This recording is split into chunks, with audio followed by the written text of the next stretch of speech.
So what are the rules? Omar Wasow is a contributor to theroot.com, and he's here to share some social networking insights. Omar, good to see you. Good to see you, Lester. Let's see, you've got Facebook, you've got MySpace, you've got Twitter. It's everything from sharing photos to I'm taking the dog for a walk right now.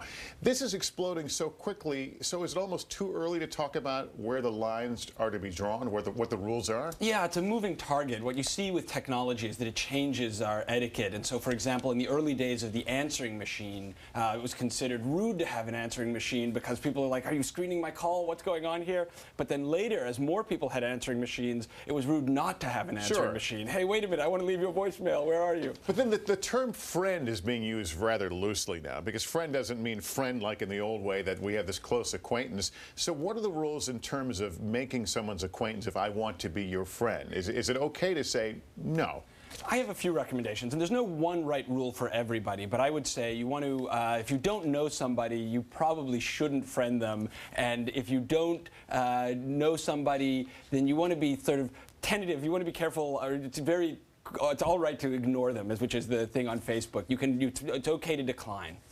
What about this notion of turning someone down or defriending? We heard the people in that tape piece being very offended by it, but people can become annoying. There are strategies now on these sites where you can talk about the most mundane things you're doing and become annoying at some point. Yeah, defriending is sort of the nuclear option. There are ways that you can say on Facebook, you can say, give me less information about this person. You can also go into the privacy settings and say, I want to block information from this person. But basically, if somebody really becomes an online pest, defriending is the right way to go. In your own Facebook profile, I know you posted a request for give me what you think the rules of etiquette are from your friends. What responses did you get? Got a bunch of things. I mean, one of the things that you see, I saw a lot of, was people saying, understand the distinction between the inbox, which is a private way to communicate, and a wall, which is a public way to communicate. People too often are posting things in public places that really should be private communication. And one of the areas of concern is revealing too much information about yourself, but conversely, can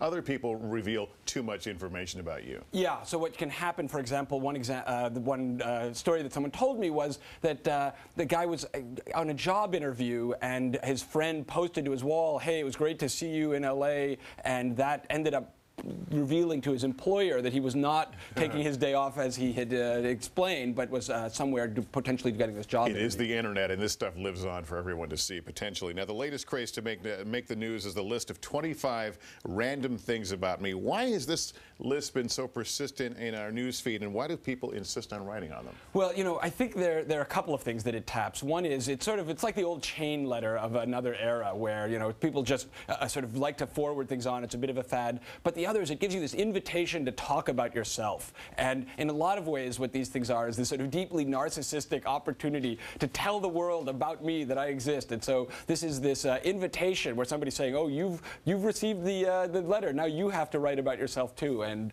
people obviously take great pleasure in that. It's also complicated. Does nobody pick up a phone anymore? Omar Wasow. What's a phone? What's a phone? I know. I'm so old-fashioned. Good to have you on. Thanks very much. And now here's Jenna.